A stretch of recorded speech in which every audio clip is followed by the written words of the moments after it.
Good morning, everybody, and welcome to a brand new episode of African Techpreneur.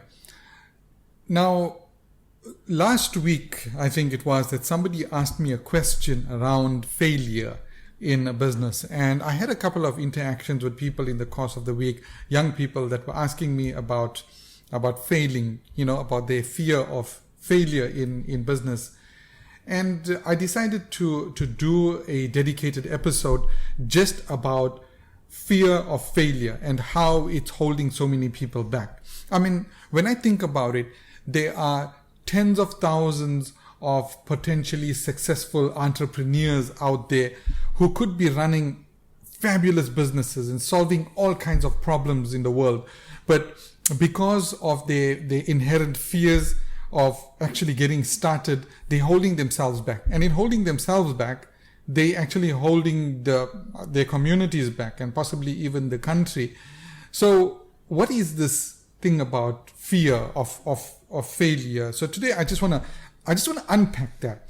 I want to talk about where it comes from and how to overcome it, how to overcome this fear of failure, and also how to take a step in the right direction towards making a future for yourself, towards getting the job that you want or starting the business that you want.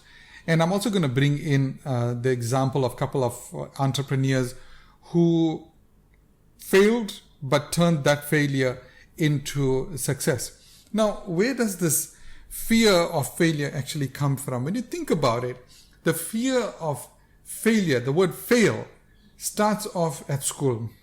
And this is one of the things that I absolutely hate about the schooling system. Now, don't get me wrong here. There are things that I really like about the schooling system.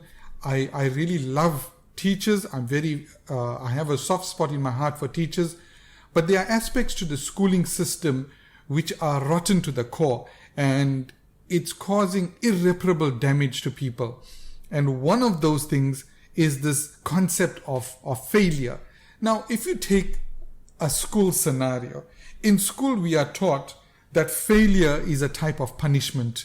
It's a punishment for not towing the line. It's a punishment for not doing well in your subject, or not paying enough attention, or not doing your assignments on time. So failure there is seen not as a learning opportunity, but as an outright punishment, especially if you fail at the end of the year, if you fail an exam at the end of the year, or if you fail the matric exam, God forbid. It's an absolute stigma. It's, you are humiliated, you are dragged through the mud, your family is dragged through the mud with you, and it's a horrible, horrible scenario. So that idea of failure, I can remember teachers threatening students, if you don't work hard, you're gonna fail.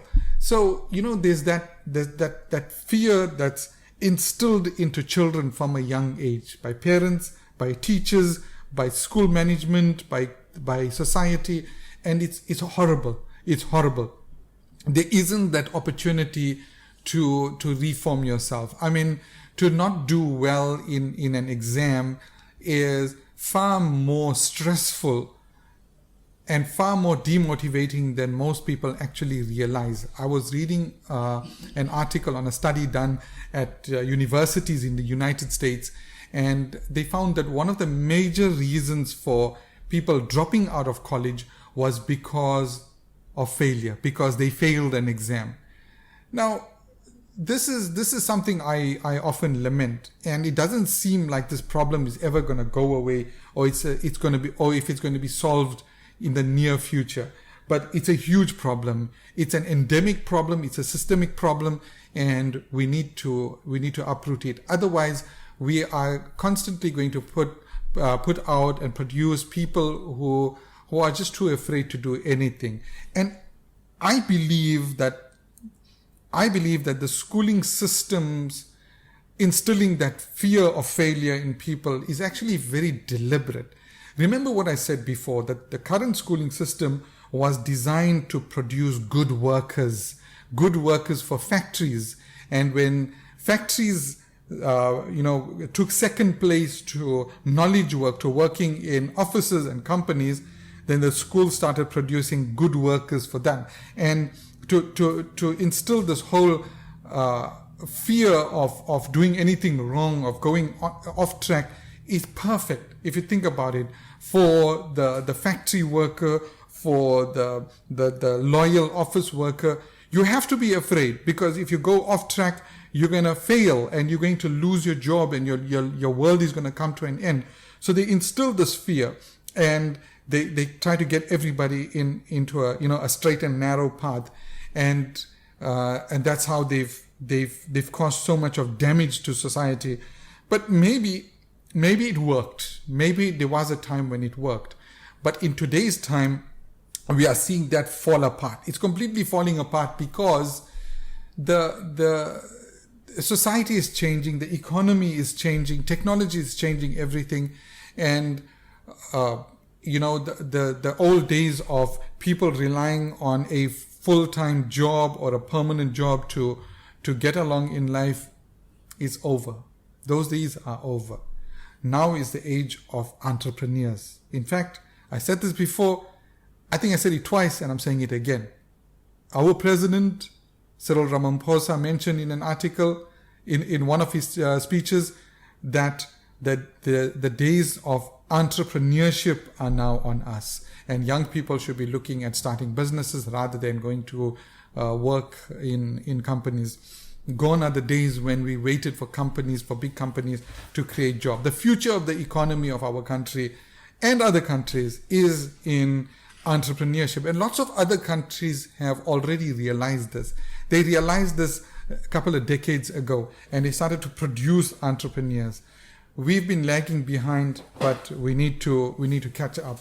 So, in a nutshell, this fear of failure comes from school, and our parents were brought up with that. Our grandparents were brought up with that, and we were brought up with that. And the trouble is, when we leave school, we are petrified. We are completely terrified of taking any risk, of making any move, and we hold ourselves back. So we need to be very wary of this. That's the first thing we need to be aware of. The first thing about overcoming any fear or a phobia is to understand exactly where it came from. Now that we understand that it's an artificial concept, this fear of failure. Yes, there is fear of failure that's inherent in us, and I'll come back to that. But it's also this concept of failure, this artificial concept of failure that schools have created in us. Now, when you look at the real world, failure doesn't have the same definition as what it's like in school.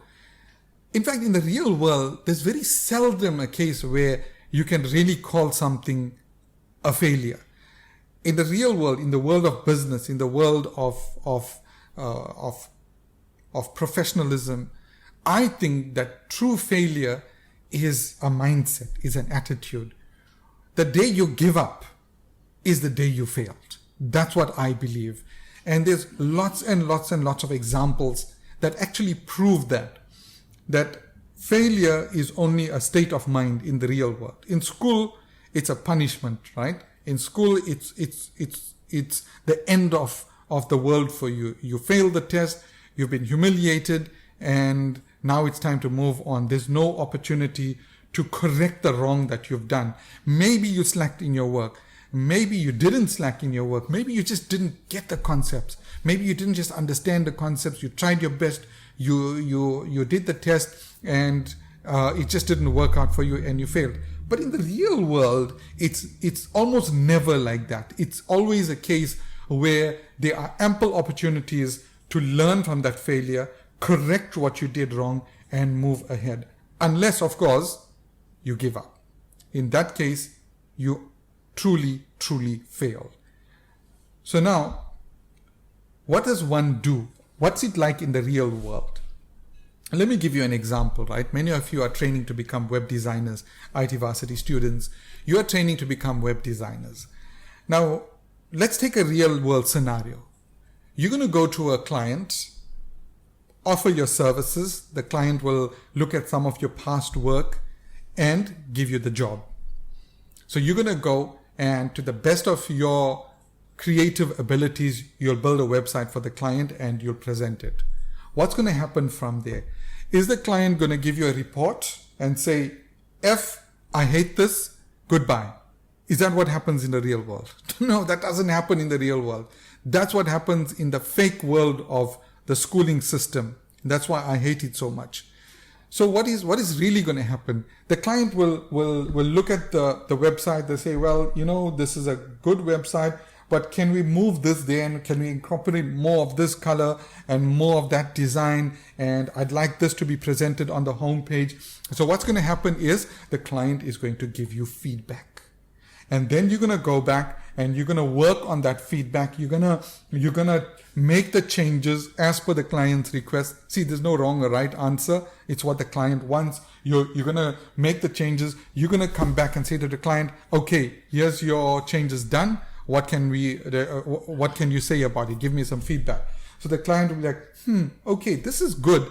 Lots of positive changes there. Just a couple more things. I'm going to bring my team in and we're going to discuss, and we'll give you a couple. So there's an iterative process that takes place back and forth until the product that you produce is perfectly aligned to the client's needs and expectations. There's no actual failure. Now, I'll tell you where the failure comes in. The failure will come in if the client gave you feedback and says, well, I like this, but I think this and that has to change. And you said to the client, well, no, absolutely not. I'm not going to do it. That's when you fail. But who really does that, right? Unless you're really not right in your head, you will not do that you won't give your client that kind of attitude. So in the real world, that's how it is. Very, very seldom, extremely seldom is there ever a case where you made an attempt, it didn't work out, and that's it. The example that's coming to my mind is running for president of the United States. You put yourself out there, you didn't get elected. Okay. But even then, you can try again in 4 years' time, right? There are people that failed the first time and tried again later, and they eventually won. So it's really, now I'm really finding it hard to think of any scenarios in the real world where people failed, and that was that. So failure, in a nutshell, failure is a mindset. It's an attitude. Now, it's something that every business person has experienced, and I've experienced this a number of times. We look at business people. We think that entrepreneurs, especially those that are enjoying a fair amount of success, we think that it's always been easy for them. We always look at the end result. We don't look at what happened, everything that took place to get them to where they are. All the issues that they faced, all the failures that they suffered, all the fears that they had, and the mistakes that they made, the challenges they experienced to get to the point where they are. We always look at the end result, which is wrong. And I think this is driven by the media. The media glorifies the highly successful, the billionaires, and we get carried away by this, but we don't realize how much of slog and hard work went into getting where they are.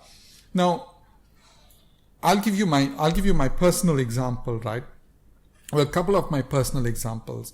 When I started IT Varsity around about it started off as Kylix. I mentioned this to you guys before. Around about 2014, some investors came in and they says, well, we want to invest in your business. Now, in retrospect, that was one of the biggest mistakes I made in my life, but it was also a very valuable learning experience. So what happened was I accepted this offer, and we got into business, and within a couple of months, I realized that these are not the people that they made themselves out to be. Rather than sharing my values as a businessman, my values as a businessman are around solving problems, around empowering human beings, about making a real impact in the world. It's not about making a quick buck.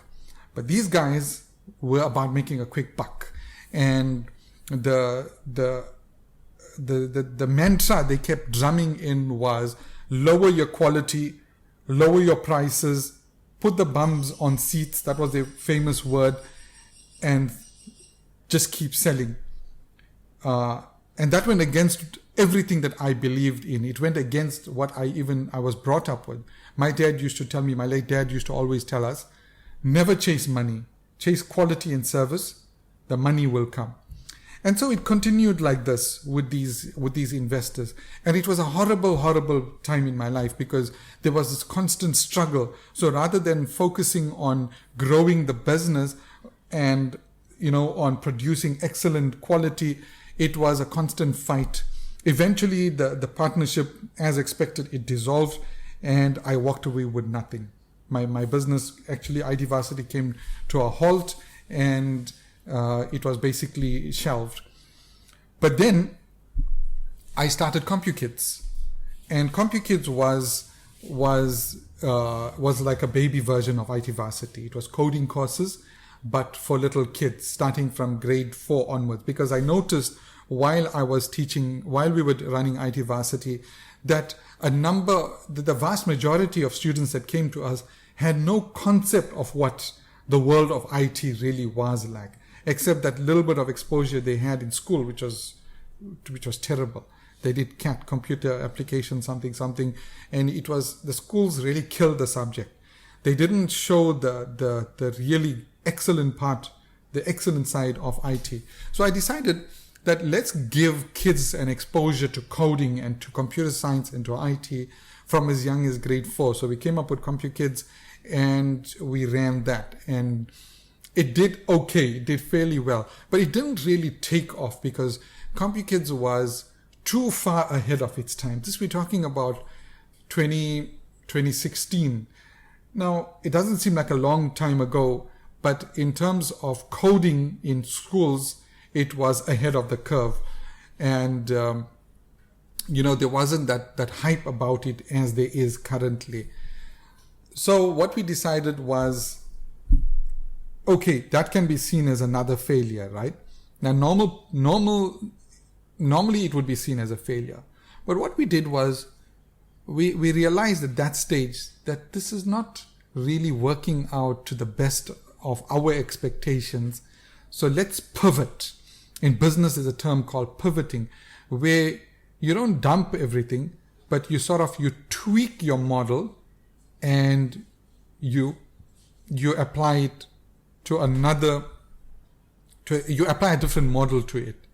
So you tweak your business, change your model slightly and roll with that.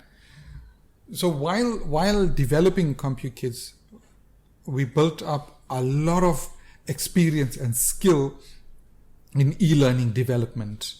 We built up so much of knowledge around learning management systems and video production, audio production, course production, servers. So we said, well, look, after about 2 years, we said, let's apply that skills now to bring IT Varsity back. And we started redeveloping the Entrepreneur course from the ground up. Entrepreneur was existing previously in our face-to-face campus, but it was in the traditional, it was delivered in the traditional face-to-face mode.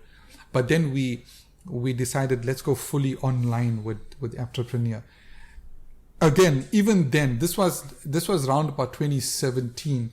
There wasn't such a big market for accredited online courses of the type of Entrepreneur. It was ahead of its curve. But nonetheless, we pivoted.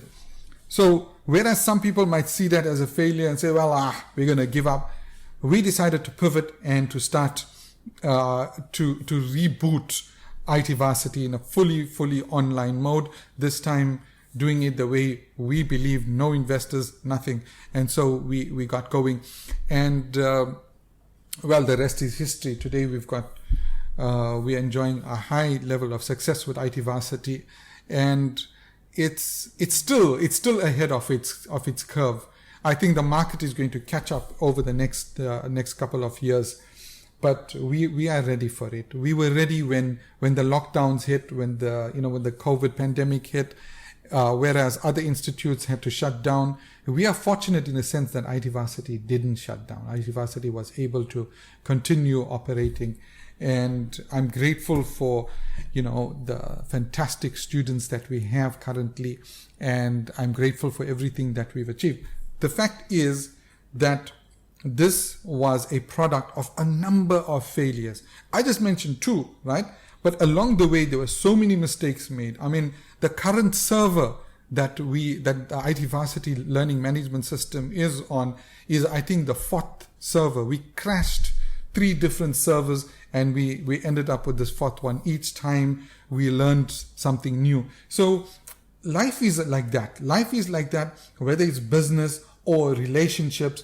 We often think of failure in terms of, well, that's it, I'm giving up now. That should never be the case. It's always at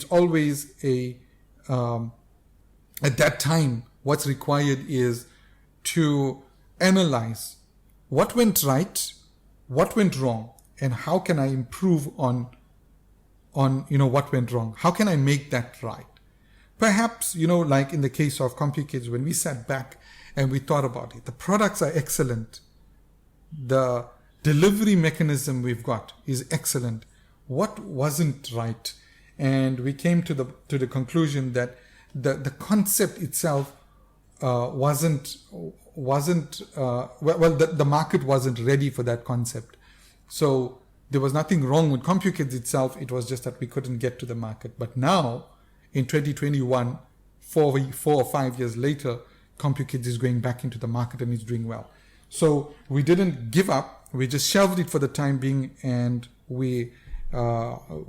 it's now making a comeback. So remember something, guys. Remember this in your businesses and in your personal lives and in your relationships. Don't just give up. Don't just give up. Take some time off to think about what happened, to analyze the situation. Talk to somebody, talk to a mentor, talk to somebody with more experience than you.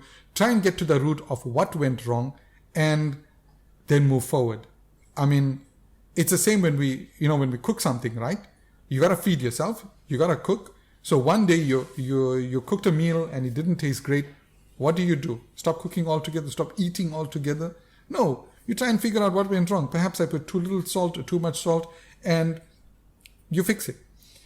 Now, that was my personal experience, and I think I am what I am today as a business person because of the failures, because of the times that we made mistakes, the times that we did things that were less than ideal, and we learned the hard way. But you'll find that in the lives of some of the biggest and most successful entrepreneurs, there's a recurring pattern of failure upon failure upon failure upon failure, and then suddenly success. Let's take a good example. Steve Jobs, founder of Apple. Now we look at Steve Jobs, we look at Apple today, $1 trillion company, but we don't realize that in the early 1980s, when Apple was doing fairly well, and Steve Jobs was riding the wave. He was doing very well. But then disaster struck, right? He released a computer called the Apple Lisa. If you Google it up, you'll learn about it. Now, they put a lot of money into developing this machine and a lot of money into marketing it. And it failed. It just didn't take off in the market. And Steve Jobs, being the CEO of the company, took the flak for it. So that was one failure, and there was 1 or 2 other failures. Eventually, the board got together and they says, well, Steve, it looks like you're not the right person for this company any longer.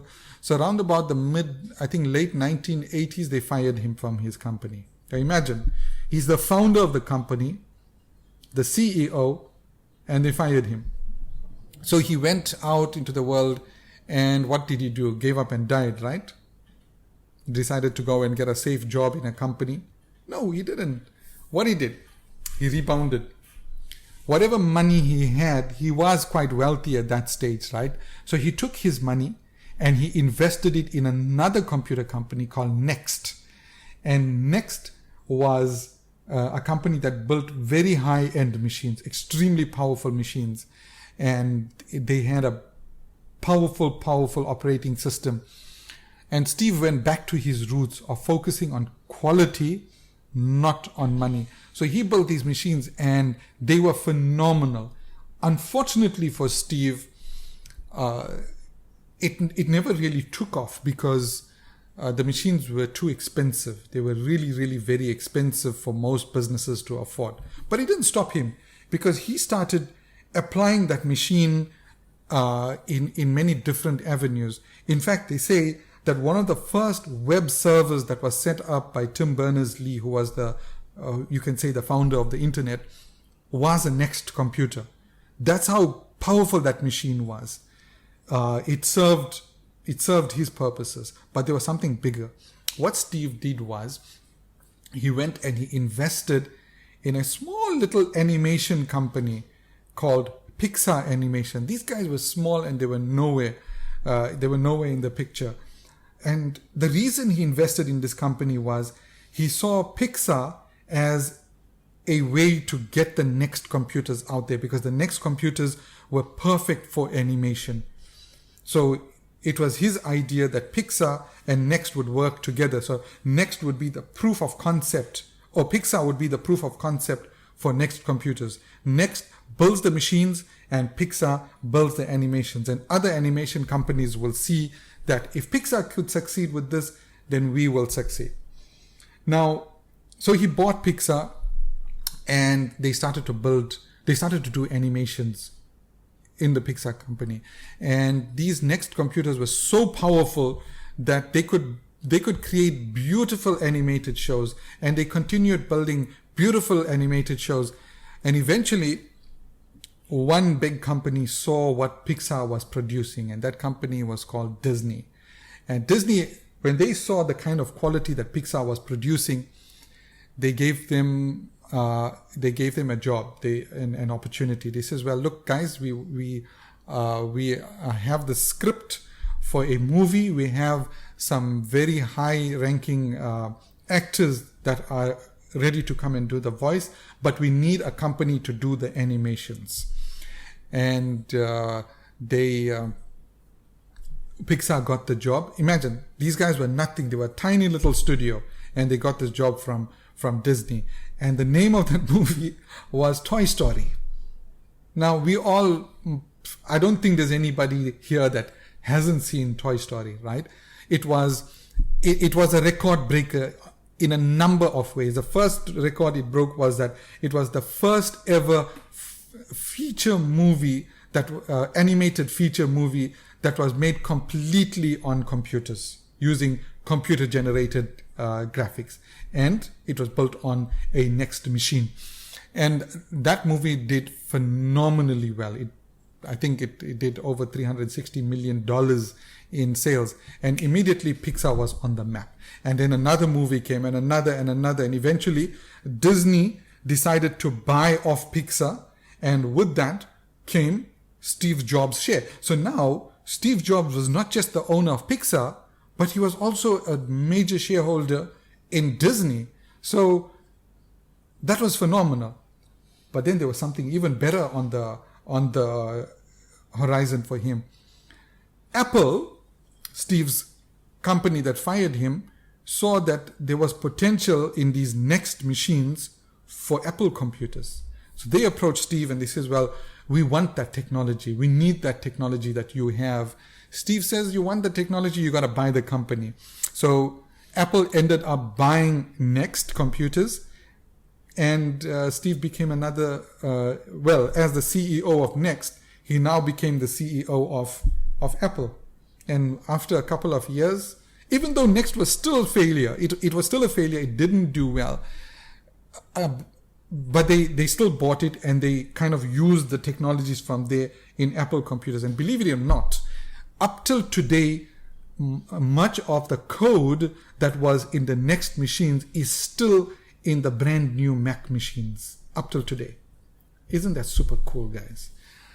So from that point, Steve Jobs released the Apple iPod, and from there came the iPhone and the iPad, and that's what made Apple a phenomenally successful company, and what made Steve Jobs phenomenally successful. But think about that moment in his life when he was fired from the company that he founded. Put yourself in that position. There you are. You started this company. You put your heart and soul into it. You spent the last 10, 15 years bringing up this company, and suddenly you're getting fired over what? A couple of mistakes. You get fired from your own company. How does that feel? To me, it will feel like somebody just, cut out my heart and threw it away. That's how heartbroken I would feel. But Steve didn't stop there.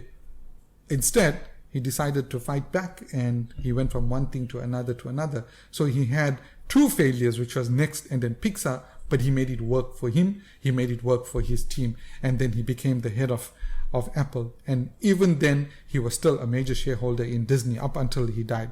Now, guys, this is how it works in the real world.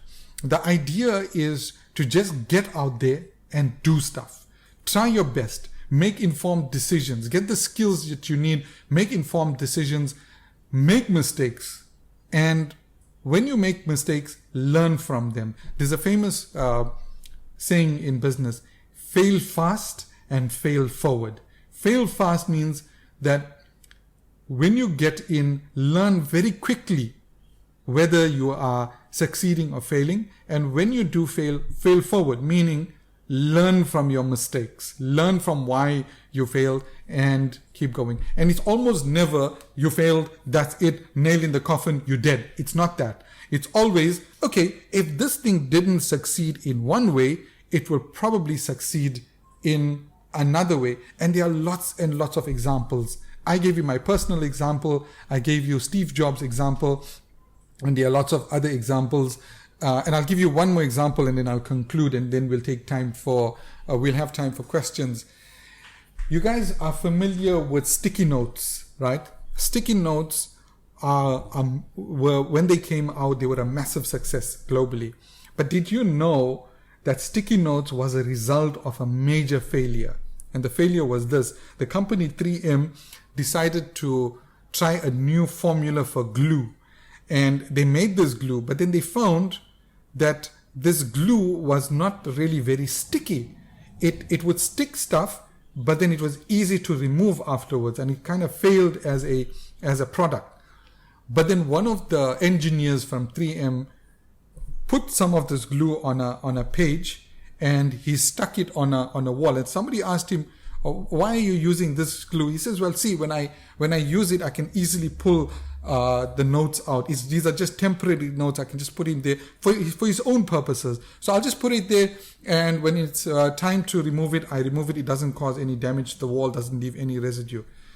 From this, one of the business people at the company learned about this, and they says, "Well, you know what? There could be an opportunity for this in our company. Let's give it a try out." So they came up with these square little stacks of paper with a sticky note, and it became a phenomenal success. From failure to success. They pivoted.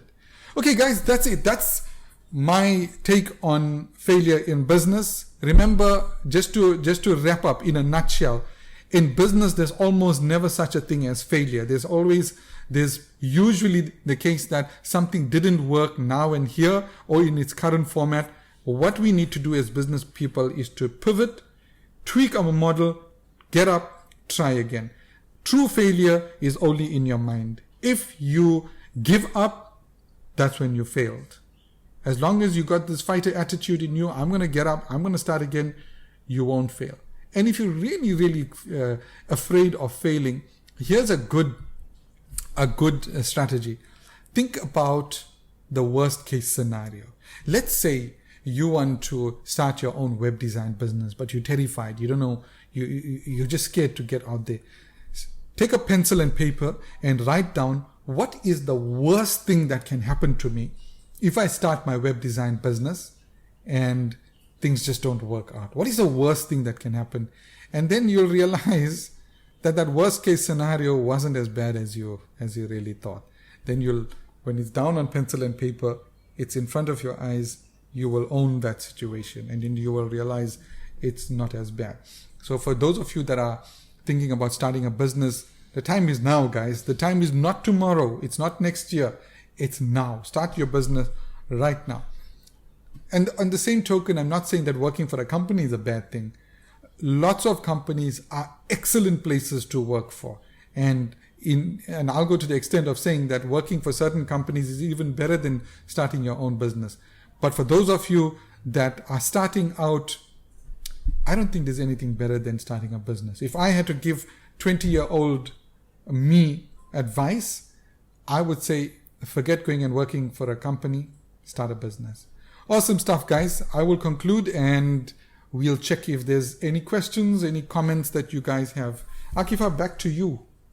Hi. Okay, so we don't have any questions coming through as yet, but Sikhle is basically comments on saying failure gives you a room to improve.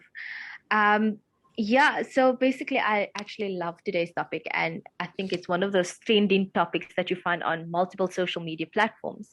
A question from myself, actually, I would like to know is, what kind of human characteristics would you say would define someone who, to overcome those kind of failures, or, like whether it's resilience or such, what kind of human characteristics can we nurture to actually overcome failure? Excellent question. I think the most important thing is to have a positive mindset always, to look at the world in a positive way, to look at the glass as half full always. That's not as easy as it may sound, but it's something that we need to nurture. It comes with practice. It's like it's hard sometimes. When things don't work out, you feel like you got a punch in your gut. But that's life. I think it was Walt Disney who said that life often kicks you in your teeth, but it's only to teach you something. And when you have that moment where things didn't work out, have a positive mindset. Say, tomorrow is another day. I'm going to get up. I'm going to try again. And I'll give you a real world example here, right? Let's say you start a company and there's this client you've been chasing. You've been chasing this client for 1 year, 2 years, and you've been really, going all out to get their business. And ultimately the client emails you and says, dear Akifa, we decided to give our business to somebody else. At that point, what should be your mindset? Your mindset shouldn't be, oh man, I gave up, I'm going to go in my room and cry. It's not that at all. It should be some introspection. It's this. Okay, I've been chasing this client. The one client fell off, but I've got 12 or 15 other clients that I'm chasing. And if you don't have 12 or 15 other clients, if you don't have what we call a pipeline of clients, then whose fault is that? It's your fault. Why were you chasing only one client? Why did you have all your hopes resting on one person? You should have had your hopes resting on at least 10 or 15 different clients and following up with them daily. So if one falls off, you've got the next one and the next and the next and the next. If 14 falls off and one client comes through with a 1.5 million rand deal, why not? That's success. So often we set ourselves up for failure, right? By putting all our eggs in one basket and hoping for the best and praying for the best. Look, I believe in hoping and praying also, but I also believe that God helps those who help themselves and who have a positive attitude and a positive mindset. And often you'll find things don't work out, be positive and move on. So it's like I say, that's the one thing, right? To have a positive mindset. The other characteristic that I find is extremely valuable that people don't speak about much is to have an analytic mindset. I always say to people, you need more of Mr. Spock in you. We as human beings, for those that are Star Trek fans, you know what I'm talking about. But for those that are not Star Trek fans, Mr. Spock was a Vulcan who everything for him had to be logical. So we need to be logical. We need to be analytical. If something didn't work out, try and figure out why it didn't work out. That client who didn't give you the business, what was the reason? Go back to the client, cap in hand, and say, look, I know you didn't give me the business, but for my own learning, I want to know what I did wrong and what I could do right in the future. And you will be surprised at how valuable insights you will get from that client. So 2 things: positive mindset, and number 2, analytical skills, the ability to do a post-mortem on any failure that you had. Find the good aspects, find the bad aspects, embrace what was good, change what was bad, and put it back together, move forward. Awesome. You know what, you hit the nail on the head when it came to getting that feedback, and I even take it from job interviews, that might not have resulted you landing the job. And one of the questions that I went through job interviews and didn't exactly go through, actually landing the job, but taking that and ask what, made my application unsuccessful so that I could use this as a learning curve for the next job interview. And one of the things we also tell our students, especially those who are going into the industry, is get feedback. Your interviews are not a failed mission. It is actually a learning experience so that you can improve your approach in the next interview. Okay, so we're going into some of the questions. There's a question from Ridwan. What do you do when you fail and you are encouraged to give up? Fight back. Fight back. Who's encouraging you to give up? Look, that's another thing, right? Maybe we should have a different episode about this. We have to be very careful about the type of company we keep, right? Those people that are asking you to give up might have different motivations. Maybe some of them, really definitely care for you. Others might just have malicious intent. But you need to be careful about what people's motivations are. Now, here's an example, right? Phil Knight, the founder of Nike, when he came home from Japan with lots and lots of pairs of shoes, of running shoes, he presented it to his parents, and he had 2 completely contrasting feedback from both his parents. His dad says, this is never going to work. Go and get a job. His mom says, I will support you all the way. This is going to work. But what did Phil do, right? What his dad was suggesting was there was nothing wrong with that. It was out of love and affection for him. But he trusted his gut and he went with what his mom said. I think he was fortunate in the sense that he had somebody that believed in him, in his mom. So to Ridwan, I would say to you that go and surround yourself with people who will believe you, who will believe in you rather, and who will support you. Even when you fail, these are people who you can go back to and who will help you analyze what went wrong and how you can get it right. I think that's very, very important. It's rare to find people like that, but you need to find that. And coming to what people say, I'm one that firmly believes that people's opinions mean absolutely nothing to me. Absolutely nothing.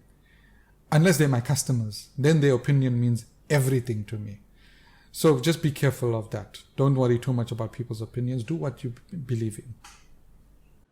Okay, we've got another question from Amara, and she's basically asking, how do you stay positive? Human nature will definitely make you give up at some point.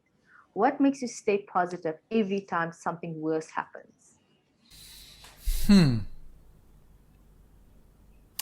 Amara, I think,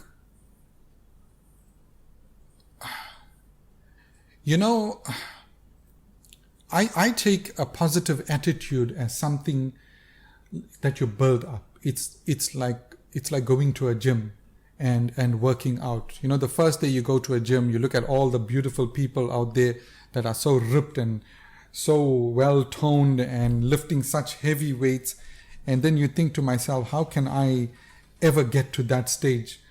And if you really think about it, if you could roll back time and go back in time, you would probably see that guy that, that's looking so ripped and muscular that he probably came to the gym as, the most unhealthy, unfit person.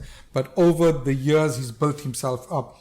So a positive attitude is like a muscle that needs to be worked on all the time. So keeping a positive mindset is something that you build up over time. It doesn't just come to you like that. We're not born like that.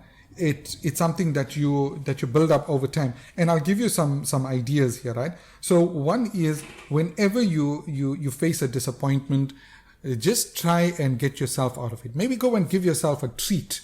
Buy yourself something, or spend your time with somebody that will give you a boost.